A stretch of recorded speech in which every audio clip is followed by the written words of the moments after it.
fortunately, is a very benign disease in kids that are anywhere between 16 and 22. But in some cases, it becomes complicated. And we want to understand why some kids and adolescents develop more severe disease than others.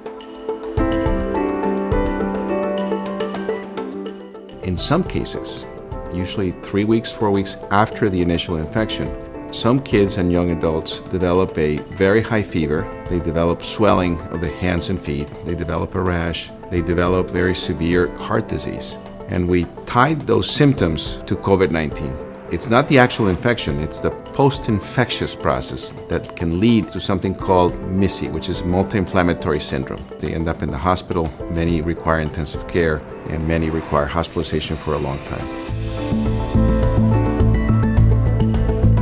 We can diagnose it, but it takes a number of days to be certain, because when somebody comes in with a very high fever, swelling, a rash, kidneys that are not working, heart that is not working, that could be a number of things. It takes a lot of testing, a lot of blood, a lot of x-rays, imaging studies, echocardiograms, MRIs. That can take 4 or 5 days before we unravel it.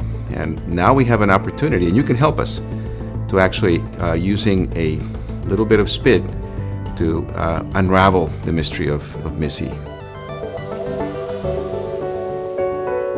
For the students, it's just saliva from that perspective, but we take that saliva and then we do a lot of things with it. The technology we're using is a novel analysis tool that was designed in the Lyons lab, also a local biotech company here in Connecticut. Biomarkers are a measurable indicator of biological state or condition, things like lipids, proteins, and fats. Saliva can reveal a lot. There are a lot of different proteins, chemicals, things in the immune system that can be found in saliva. So we have the possibility of analyzing anywhere between 100 to 300 different markers in that saliva using traditional methods. Once we have that, the traditional methods in the saliva, then we pick which are the ones that are more interesting, and then we put them on this chip.